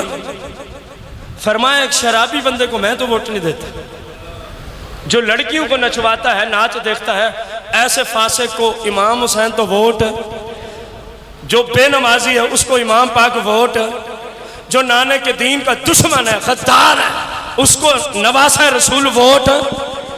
تو نواسہ رسول نے قیامت تک بتا دیا کسی ایسے ظالم کو ووٹ نہ دینا، بھلے سارا کنبہ قربان ہو جائے، کرا دینا۔ اور ہمارے ہاں آخری ہفتے میں 500 روپے پہ ووٹ بکتے ہیں، 2000 پہ ووٹ بکتے ہیں، 5000 پہ ووٹ، اور دینے والے بھی سوچیں، اور جو ان کے سہولت کار بنتے ہیں، غداروں کے کیا بنتے ہیں؟ اپنی بیٹھکیں دی ہیں جی فلاں کی ووٹنگ کے لیے یہاں گفتگو ہوگی، 10 کرسیوں کی خاطر اتنی بڑی لعنت اٹھائی، 20-25 ہزار کی خاطر اتنے بڑے لعنتی کے لیے سہولت دی، ایک گلی بازار، سمجھ رہے میری باتیں؟ گلی بازار کے لیے اتنے بڑے ملعون کے لیے آپ سہولت کار بنے کہ آپ کے لیے یہاں ہم نے بیٹھک دی ہے، لوگ آئیں، آپ جلسے کریں۔ رب کعبہ کی قسم ہے جو ان غداروں کا سہولت کار ہے، قیامت کے دن انہی غداروں کے ساتھ جہنم نہیں۔ آپ کو کوئی حقدار نظر آتا کسی کو ووٹ نہ دے، لیکن ان ظالموں کو ووٹ دینے کی اسلام میں گنجائش چاہے جا کے آپ اپنی بیٹھ کے ان کو نذرانے کے طور پہ دیں، اس لیے کہ کل کو جب یہ بن جائے گا میری بات سنی جائے گی۔ ہم کسی غدار سے اپنا کوئی کام نہیں کروانا چاہتے۔ مولا حسین نے کربلا میں درس دیا، فرمایا سارا کنبہ قربان کرانا پڑے دین کے لیے کرا دینا، کسی غدار کو ووٹ۔ آپ 10,000 لے کے ووٹ دے دیتے ہیں، کوئی اپنے بازار کی سیٹنگ کے لیے ووٹ دے کے کھڑا، پتہ بھی ہے یہ ختم نبوت کے غدار ہے، پتہ بھی ہے یہ ناموس رسالت کے غدار ہے، پتہ بھی ہے یہ گستاخوں کے سہولت کار ہے، پتہ بھی ہے یہ دین اسلام کے غدار ہے، نہیں جی نہیں کچھ نہیں ہوتا، میرا ابا بھی ان کا غلام تھا، میں بھی ان کا غلام ہوں، رب کعبہ کی قسم ہے اگر حسینی ہو تو کسی ایسے ظالم کو نہ ووٹ دیا جا سکتا ہے نہ اس کا بندہ سہولت ہے۔ رب نے سب کچھ کرنا ہے، ان کے کرنے سے کیا ہوتا ہے؟ کبھی آئے ہیں آپ کے حلقے میں واپس؟ وہ تو عیاشیوں میں لگے ہو۔ خدا را اپنا یہ نظریہ چینج کرو، نہ دو کسی کو ووٹ۔ اگر کوئی بندہ سمجھ نہیں آتا نہ دو۔ فقیر ممبر رسول پہ بیٹھ کے کہہ رہا ہے میں نے آج تک کسی کو ووٹ نہیں دیا، جب کچھ سمجھ آئے گا دیں گے۔ آج تک میں نے کسی کو، یہ کوئی ہمارے پر فرض واجب نہیں ہے، ہاں اس وقت فرض واجب ہے جب آپ دیکھتے ہیں کہ یہ بندہ شریعت کے مطابق ہے، عقیدہ بھی ٹھیک ہے، کردار بھی، اور یہ دین کے ساتھ غداری، یہ ملک پاکستان کے ساتھ غداری، اب اس کو ووٹ دیں۔ جب نظر آئے گا انشاءاللہ دے دیں گے، جب نظر آئے گا انشاءاللہ دے دیں گے۔ حسینی مشن یہ ہے کچھ کا کچھ ہو جائے، کسی دین کے دشمن کو ووٹ، اونچی تو بولے یار، میں کسی سیاسی پارٹی سے اللہ کے فضل سے تعلق نہیں رکھتا، میں اس سیاست سے تعلق رکھتا ہوں جو سیاست انبیاء کا وتیرہ رہی ہے۔ آج کی سیاست میں تو ہزاروں دھوکے ہیں، ہزاروں جھوٹ ہیں، ہزاروں لانتیں پڑتی ہیں۔ ہر نبی نے دین کے اندر رہ کے وہ عظیم سیاست کی ہے کہ سیاست دانوں کو تو اس سیاست کا پتہ ہی نہیں ہے۔ ہم تو اس عظیم و شان سیاست کو ماننے والے لوگ ہیں۔ جب کبھی کوئی بندہ نظر آئے گا انشاءاللہ اس کو ووٹ بھی دے دیں گے، ورنہ کسی کو نہیں دیں۔ کم از کم قیامت کے دن امام پاک یہ تو نہیں پوچھیں گے میں نے اتنی بڑی قربانیاں دی تھی ایک ظالم کو ووٹ نہ دینے کے لیے، اور تم نے نہ پوچھا نہ دیکھا نہ سوچا، کوئی گلی کی خاطر، کوئی روڈ کی خاطر، کوئی جناب نالیوں کی خاطر، کوئی جناب فلاں غرض کے لیے، کوئی بچے کی نوکری کے لیے، کوئی فلاں کے لیے روزی سیاست دانوں نے دینی ہے کہ رب نے دینی ہے؟ اونچی بولیں ذرا۔ تو کیوں تمہیں یہ چیزیں اس وقت نظر آنا شروع ہو جاتی ہیں؟ کل کو بچے نے پڑھنا ہے تو چلو نوکری لگوا لیں گے، ان کے لگانے سے نہیں لگتی، رب چاہے گا تو لگ جائے گی، رب چاہے گا تو۔ خدا را ایسا ظلم نہ کریں اپنے ساتھ، اپنی نسلوں کو ایسے ظلم کی طرف نہ دھکیلیں، ورنہ قیامت کے دن امام پاک ضرور پوچھیں گے یا اللہ ان سے پوچھ میں نے جس مقصد کے لیے پورا کنبہ قربان کرا دیا انہوں نے اس کو سوچا ہی نہیں، چند دنیاوی غرضوں کی خاطر یہ غداروں کو ووٹ دیتے رہے۔ سمجھ آ رہی ہے کہ نہیں آ رہی؟ 70 سالوں میں کون سی ایسی حکومت آئی ہے جس نے علماء اہل سنت، علماء حق پہ ظلم نہ کیا ہو؟ آپ میں سے کوئی کھڑا ہو کے بتا دے، بولیں ہیں، اگر میں غلط کہہ رہا ہوں تو بولیں۔ جو عالم دین کی بات کرے اس کو پکڑو جیل میں ڈالو۔ جرم کیا ہے؟ یزید بھی تو یہی کچھ کرتا تھا، جمعہ کو سن لینا۔ اس نے کوفے کا گورنر چینج کیوں کیا؟ جمعہ کو سن لینا۔ نعمان بن بشیر تھے پہلے گورنر، اس نے چینج کیوں کیا؟ یہ بھی کل سن لینا، کیونکہ آپ نے کہا مجھ سے یہ ظلم نہیں ہوتا، مجھ سے یہ ظلم ہے۔ اونچی بولو۔ اہل حق پہ نعمان بن بشیر ڈٹ گئے، کہا گورنر جاتی ہے تو چلی جائے، نواز رسول کے خلاف نعمان بن بشیر آرڈر نہیں کر سکتا۔ اس لانتی نے ایک ظالم گورنر کو جو بصرہ کا گورنر تھا ابن زیاد، وہاں سے اٹھا کے اس نے کوفے میں تعینات کیا اور پھر ظلم شروع ہوئے۔ تو یہ سارا کام آج بھی آپ کتنے لوگوں کو چینج کیا جاتا ہے، وہ کہتے ہیں مجھ سے ظلم نہیں ہوتا اہل حق میں، چلو ٹھیک ہے کوئی نہیں تیرا تبادلہ کر دیتے ہیں، کسی یزیدی کو یہاں تعینات کر دیتے ہیں۔ ہو رہا ہے کہ نہیں ہو رہا؟ یہ یزیدیت کا شعار ہے۔ کن کا شعار ہے؟ یزیدیت کا شعار ہے۔ آپ سے سوال ہے، میرے امام پاک رضی اللہ تعالی عنہ کربلا تشریف لے گئے، اتنی بڑی عظیم قربانی پیش کی، مقصد کیا تھا؟ اپنے رب کو، اونچی بولیں، اپنے رب کو، اپنے رب کو اور اللہ کے دین پہ عمل کرنا، اللہ کے دین پہ۔ الحمدللہ ہم کہتے ہیں ہم حسینی ہیں، کوئی شک نہیں ہے، آپ کے کہنے پہ ہمیں اعتماد ہے، لیکن میرے امام پاک کی سیرت کو بھی تو دیکھو کہ سب کچھ چلا گیا نانے کے دین کو، اونچی بولے، اونچی بولے، نانے کے دین کو۔ آخری رات پتہ کیا وصیتیں ہو رہی تھی؟ سیدہ زینب سلام اللہ علیہ اور باقی جو پاک دامنہ میرے آقا کی نسل پاک کی پکیزہ خواتین کربلا کے خیموں میں تھیں. امام پاک فرماتے ہیں بہن میں آپ کو اللہ سے ڈراتا ہوں, میں آپ کو اللہ سے, کل ہم سب نے شہید ہو جانا, حتیٰ کہ میں بھی کل شہید ہو جاؤں گا. یہ 9 کی رات اپنی بہن کو خطبہ دیا, سمجھایا, نصیحت کی, اے میری بہن میرے بعد میرے قافلہ کی سپہ سالار آپ ہیں, کیونکہ زین العابدین ایک تو بیمار ہے, دوسرا امام زین العابدین کو قید کر لیا جائے گا, وہ بیڑیوں میں جکڑے جائیں گے, وہ بیڑیوں میں, آپ کو سپہ سالار بنا کے جا رہا ہوں. اے میری بہن اللہ سے ڈرنا, ہماری شہادت پہ آوازیں بلند نہ کرنا, ہمارے شہید ہو جانے کے بعد ماتم اونچی بولیں, ہمارے شہید ہونے کے بعد نوحے, ہمارے شہید ہونے کے بعد سر کو کھولنا, ہمارے شہید ہونے کے بعد اپنے سر میں یوں ہاتھ مارنے, اپنی رانوں پہ ہاتھ مارنے, اپنے گریبان کو چاک کرنا, بلکہ اللہ کی رضا پہ راضی رہنا, اللہ کی رضا پہ. یہ امام پاک کی وصیت ہے, اپنی بہن کو سچ بتائیں. اگر آج آپ پورے جہاں میں دیکھیں انہی وصیتوں پر عمل کون سا مسئلہ کر رہا ہے؟ اہل سنت. الحمدللہ ہم امام پاک کی شہادت پہ نہ ماتم کرتے, نہ واویلا کرتے, نہ اپنے آپ کو ذبح کرتے ہیں جو کہ شریعت میں حرام ہے, نہ سر کھولتی ہیں ہماری خواتین, نہ سینے پہ ہاتھ مارتی ہیں, نہ رانوں پہ ہاتھ مارتی ہیں. تو امام پاک کی وصیت پہ عمل کس مسلک کے اندر پایا جاتا ہے؟ جن باتوں سے وہ کربلا والوں کو روک رہے ہیں, تم آج وہی کچھ کر کے حسین پاک کے وارث کیسے بن گئے؟ دوسرا سوال, امام زین العابدین کربلا میں تھے. امام سجاد چوتھے امام ہیں 12 میں سے, امام حسین کے بیٹے ہیں. 17 سال اس وقت آپ کی عمر تھی, شدید بیمار ہو گئے, اور قرآن کا فتویٰ ہے بیمار پہ جہاد فرض ہے, کیونکہ نسل رسول بھی تو باقی رکھنی تھی نا. پوری دنیا میں رسول پاک کی نسل کا ایک ہی شہزادہ ہے, امام حسین کا بیٹا امام زین العابدین. کربلا میں تھے, اونچی بولیں. میں اور پارٹی کے بارے میں بھی کچھ آپ کو سمجھانا چاہتا ہوں.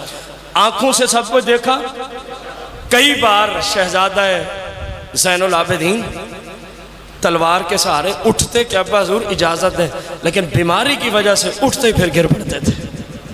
امام پاک فرماتے بیٹا بیماروں پہ جہاد فرض نہیں ہے, دوسرا رسول پاک کی نسل پاک رب نے تجھ سے ہی جہاں میں پھیلانی ہے.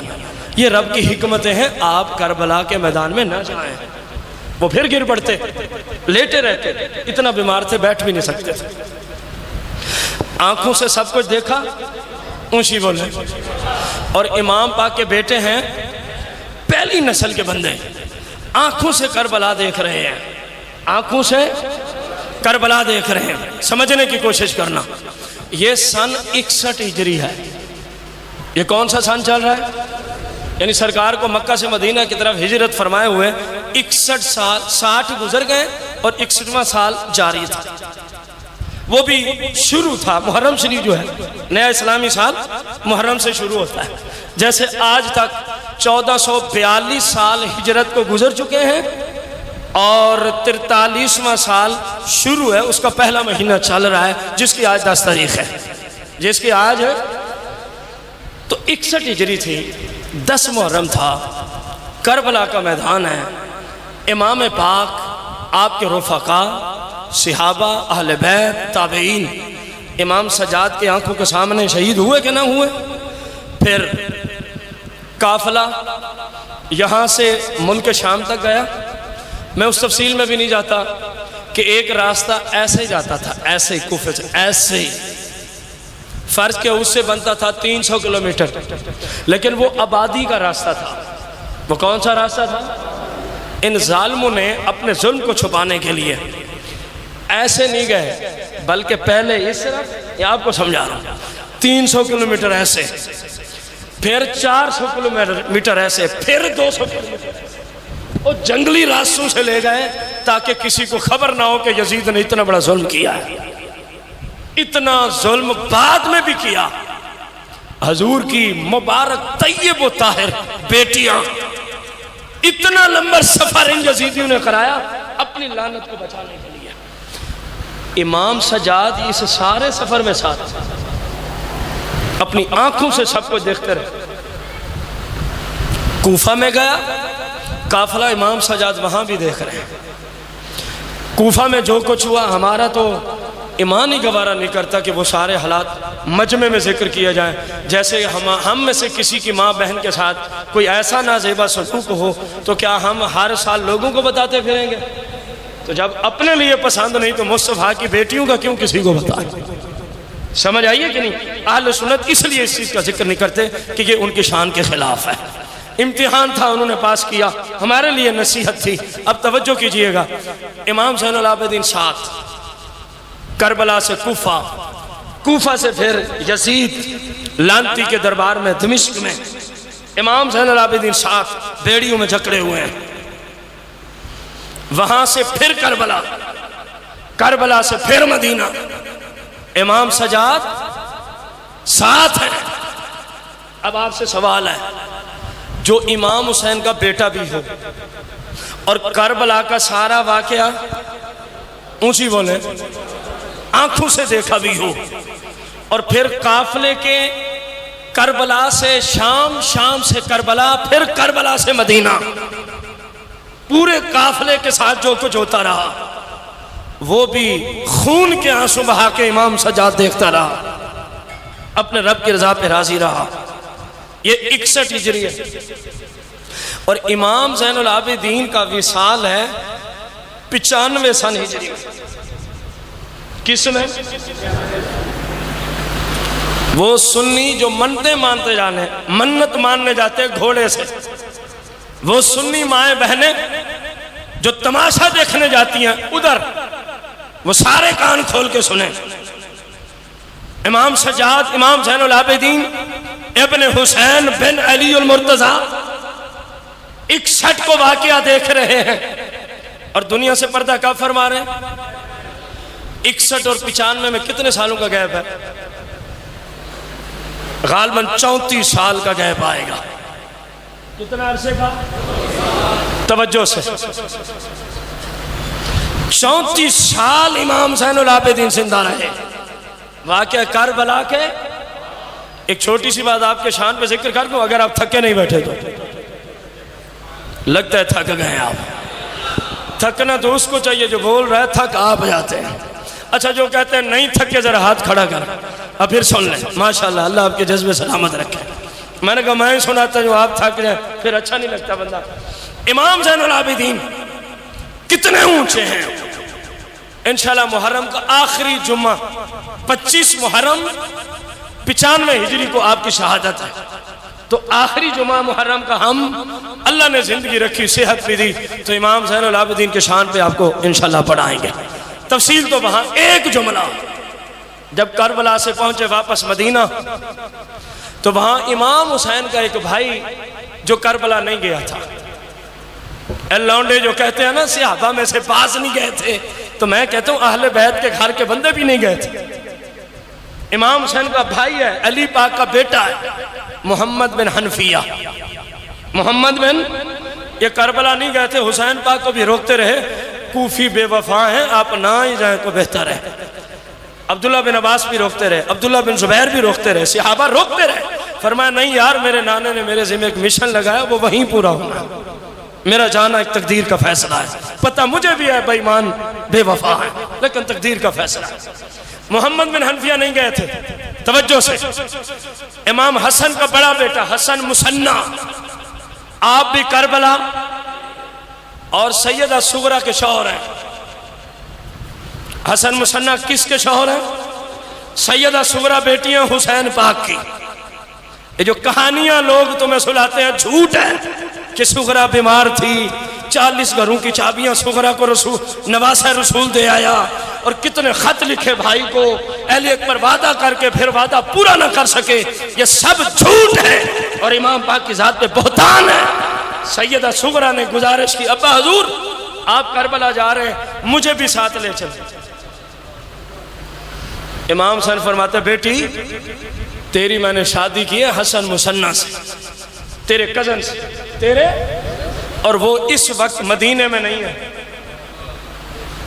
توجہ سے، تیرا شوہر اس وقت، خصوصاً جن کی بیٹیوں کی شادی ہو چکی ہے اور باپ بیٹھے وہ توجہ کریں، تیرا شوہر مدینے میں، بیٹی تیرا باپ تیرے نانے کی شریعت کی خاطر ہی تو کربلا جا رہا ہے، اور تیرے نانے کی شریعت ہے بیوی شوہر کی اجازت کے بغیر باہر نہیں جا سکتی. تو میں کیسے تجھے ساتھ لے جاؤں؟ لہٰذا تو اپنے گھر رہے. تیرا شوہر ہوتا، اجازت دیتا تو پھر اور بات تھی. امام حسن کا بیٹا بھی نہ گیا، علی پاک کا بیٹا بھی، تو جو الزام صحابہ پہ وہی اہل بیت پہ دو، اگر ہمت ہے تو. کہتے ہیں نا فلاں فلاں صحابی کیوں نہیں گیا، تو میں کہتا ہوں امام حسین کا بھائی کیوں نہیں گیا، امام حسین کا جوائی کیوں نہیں گیا، حسن پاک کا بیٹا کیوں نہیں گیا؟ سمجھ آ رہی ہے کہ نہیں آ رہی؟ محمد بن حنفیہ اور امام زین العابدین کی آپس میں گفتگو ہو رہی. امام زین العابدین فرماتے ہیں اب امام حسین تو شہید ہو گئے، امامت کا مستحق میں ہوں. اب امامت کا مستحق جو بھی بیعت کرنے آئے گا اب زین العابدین کے ہاتھ پہ ہوگی.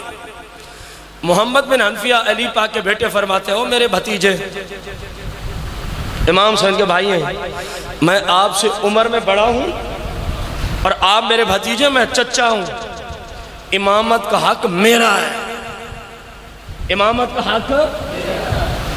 امام زین العابدین نے فرمایا چچا یہاں بڑے چھوٹے کی بات نہیں ہوتی، یہاں تو شان شوکت و فضیلت کی بات ہے، امامت میرا حق ہے. محمد بن حنفیہ کہتے ہیں نہیں میرا حق ہے. امام زین العابدین آگے جلال میں نے ایک عقیدہ دینا ہے، اس کے بعد بات ختم ہو جائے گی ایک کلام کے بعد. اس عقیدے کے لیے بتا رہا ہوں کہ بندہ کتنا اونچا ہے. امام زین العابدین جلال میں آ گئے، فرمایا چچا اگر میری بات سمجھ نہیں آتی تو چل پھر حاکم سے فیصلہ کروا لیتے ہیں. محمد بن حنفیہ تعجب میں آ کے پوچھتے ہیں بھتیجا تیرا اور میرا حاکم کون رہا ہے؟ حسین پاک تو شہید ہو گئے، اب ہمارا حاکم کون ہے؟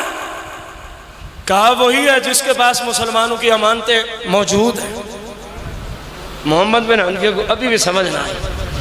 کہا بھتیجا میں سمجھا نہیں. کہا چچا اب مکے میں جانا پڑے گا، ہمارا حاکم مکے میں رہتا ہے. ابھی آپ کو بھی سمجھ نہیں ہے اس لیے آپ بھی پریشان ہیں.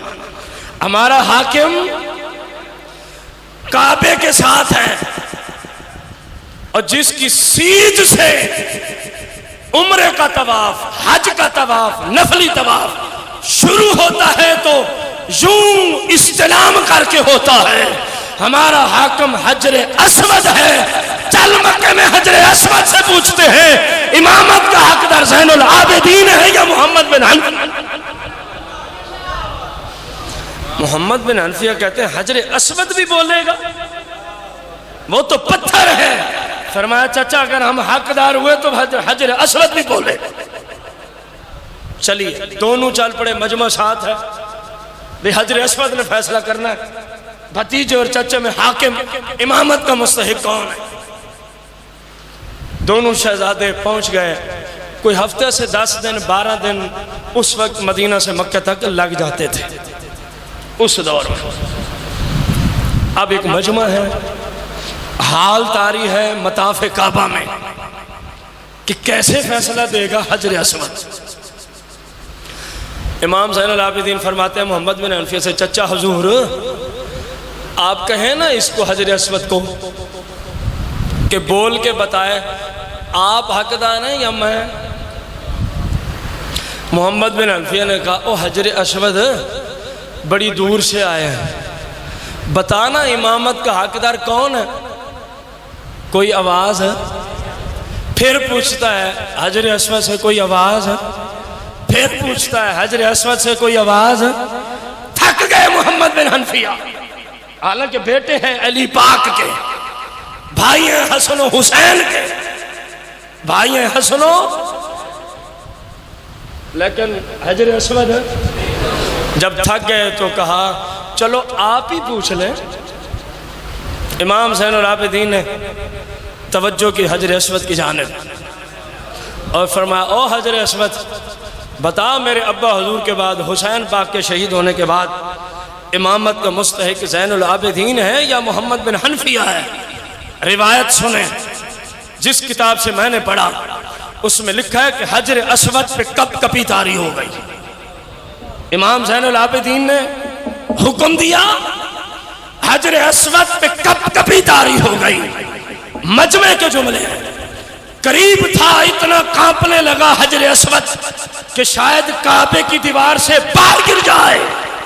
کانپتے کانپتے فصیح عربی زبان میں بول اٹھتا ہے، حسین پاک کے بعد اس کائنات میں اگر کوئی امامت کا مستحق ہے تو اس ذات کا نام امام زین العابدین ہے۔ اتنی بڑی شان کا مالک جو حجر اسود سے بھی فیصلے کرا دیتا ہے۔ کربلا میں خود کیا تھا بھول گئے ہیں، میں نے تو عقیدہ سمجھانا ہے، یہ تو بتانے کے لیے چلے تھے کہ کتنا اونچا بندہ ہے۔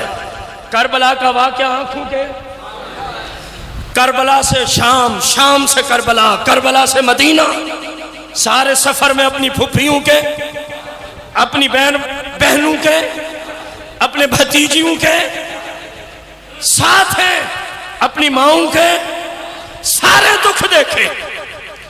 61 ہجری سے 95 تک 34 سال کا عرصہ بنتا ہے۔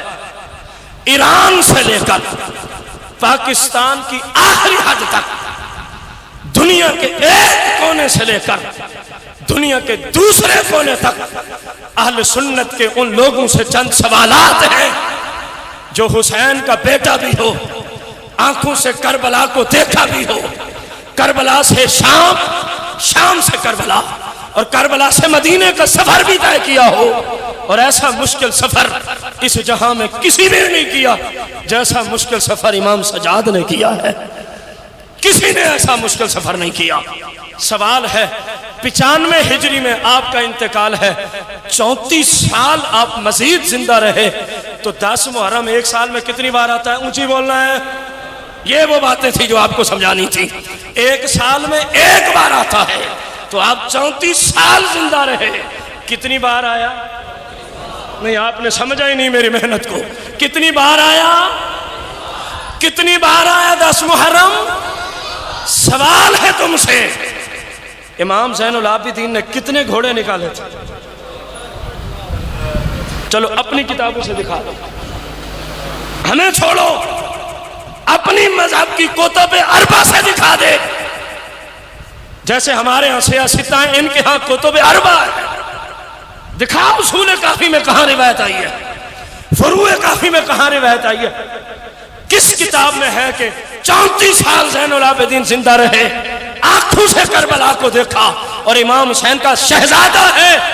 ہر سال 10 محرم کو کوئی گھوڑا، اونچی بول، تیرے مسلک کی حقانیت بیان کر کے ختم کرنا ہے، ہر سال کوئی گھوڑا، کوئی ذوالجنا، کوئی فلاں فلاں، کوئی تعزیے، کوئی جناب والا اپنے آپ کو زخمی کرنے کا مسئلہ، کوئی ماتم نوح ہے۔ جب گھر والے کچھ نہیں کرتے، نہیں سمجھے آپ، نہیں سمجھے، جب گھر والے سب کچھ دیکھ کے کچھ نہیں کرتے تو سنیو سمجھ جاؤ ان کو پتا تھا یہ کام نانے نے منع کر دیا ہے، ان کاموں سے نانے نے روک دیا ہے۔ ابا حضور نے آخری رات میں یہی وصیت کی تھی کہ گھوڑے، ماتم جلوس، اپنے آپ کو زخمی، نوح خانیاں، جب زین العابدین بیٹا ہو کے کچھ نہ کرے اور تم کہو جو نہ کرے وہ جہنمی، تو بتاؤ پھر بیٹے پہ کیا فتویٰ ہے؟ ان بھالے بھولے والے سنیوں سے گزارش ہے اور ماؤں بہنوں سے گزارش ہے، خدارہ ان کاموں کو دیکھنے بھی، یہ کوئی اسلام، یہ کوئی دین مذہب نہیں ہے۔ خدارہ آپ اپنے دین کو سیکھیں، اسلام کو دیکھیں۔ جو طریقہ کار کربلا کے بعد کربلا والوں کے بیٹوں نے کیا، وہی طریقہ مصطفیٰ سے سنا ہوگا نا، اور اللہ کے فضل سے وہ طریقہ کس مسلک میں ہے؟ ذرا اونچی کس مسلک میں ذرا اونچی، تو آپ کو مبارک ہو، اس پر فتن دور میں اللہ نے آپ کو حق مسلک عطا فرمایا ہے۔ امام پاک کی بارگاہ میں خراج تحسین پیش کرتے ہیں، اس کے بعد انشاءاللہ ختم پاک۔ جو جملے آپ کو بھی آئیں وہ مل کے میرے ساتھ پڑھنے ہیں تاکہ سب کی حاضری لگ جائے۔ گولڈا کے تاجدار نے امام پاک کی منقبت لکھی اور ہم سب اللہ کی توفیق سے اس کو پڑھنے کی سننے کی سعادت حاصل کریں گے۔ پشتوں سے میں نصیر ہوں، منگتا حسین کا۔ یہ لفظ حسین جو ہے نا گونج بڑھ جائے۔ پشتوں سے میں نصیر ہوں، منگتا۔ جتنے بندے آپ نہیں بول رہے امام پاک کا ذکر یار ساتھ دے۔ پشتوں سے میں نصیر ہوں، منگتا ورثہ میں نے پایا ہے صدقہ، ورثہ میں نے پایا ہے صدقہ، اس کا ثبوت دے دیا اصغر کی جنگ نے۔ ہمارا عقیدہ ہے کیا اہل بیت کے بارے میں؟ اس کا ثبوت دے دیا اصغر کی جنگ نے، شیروں کا شیر ہوتا ہے، ارے شیروں شیر۔ آپ کو شاید یوں سمجھنا ہے 6 مہینے کا بچہ دین کی خاطر کربلا کے میدان میں ہے۔ کتنی عمر ہے اونچی؟ علی اصغر کی کتنی عمر ہے؟ 6 ماہ کا بچہ ہے، میدان کربلا ہے، غریب الوطنی ہے، اور 30,000 کا یزیدی سامنے لشکر کھڑا ہے۔ کتنے یزیدی فوج کتنی تھی؟ 30,000 یزیدی فوج کھڑی ہے، نیزے ان کے پاس، تلواریں ان کے پاس، جناب والا ڈھالیں ان کے پاس، تیر ان کے پاس، تو ایک 6 ماہ کا بچہ سینہ تان کے حاضر ہو جاتا ہے۔ تو پھر سچی تو لکھا پیر نصیر نے، اس کا ثبوت دے دیا اصغر کی جنگ نے، ارے شیروں کا شیر ہوتا ہے، ارے شیروں۔ اگر آپ کو بھی سمجھ آتی ہے کہ یہ شیروں کا کام ہے تو پھر پڑھ لیں، ارے شیروں، ارے شیروں کا شیر ہوتا ہے بچہ حسین کا، ارے شیروں کا شیر ہوتا ہے بچہ، پشتوں سے میں نصیر ہوں، منگتا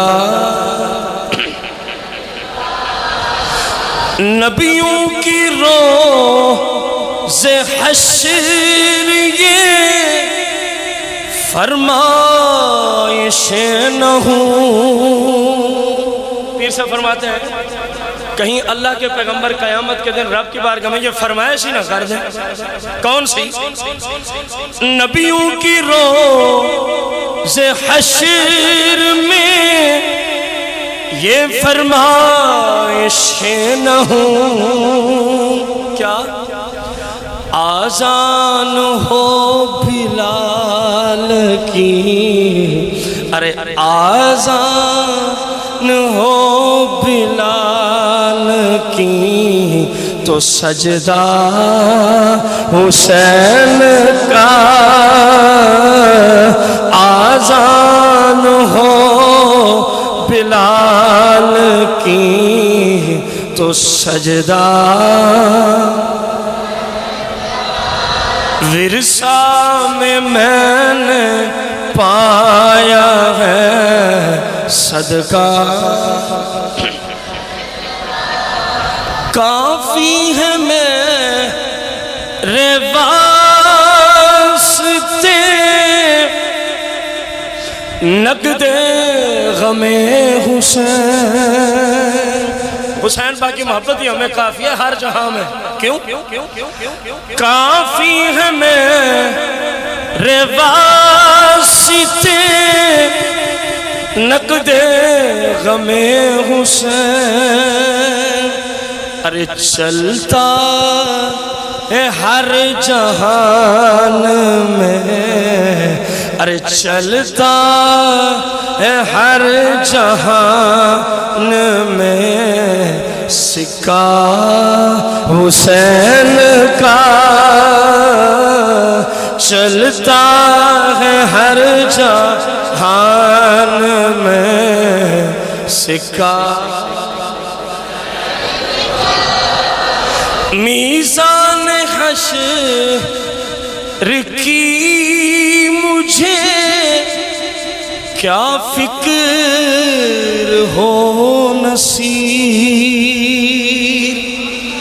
یہ یزیدیوں کو پیغام تھا آخری شعر میں مقطع میں، میدان میزان حشر کی مجھے کیا فکر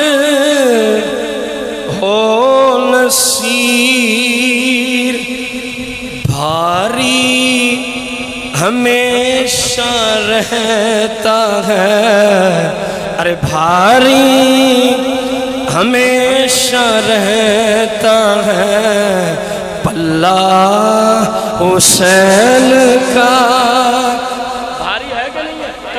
توجہ سے یزیدی جب امام حسین کا سر انور کربلا سے یزید کے دربار میں لے کے جا رہے تھے، کہاں سے کہاں؟ اونچی بولیں، یزید کا دربار تھا دمشق ملک شام میں، اور یہ عراق کے اندر کربلا میں شہید ہوئے آپ۔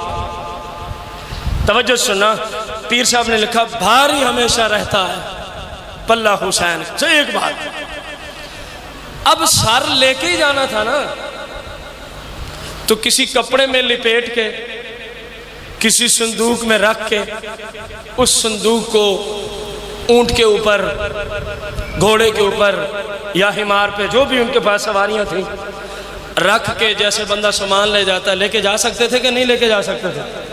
پہلے سمجھے پھر میں جملہ بولوں گا۔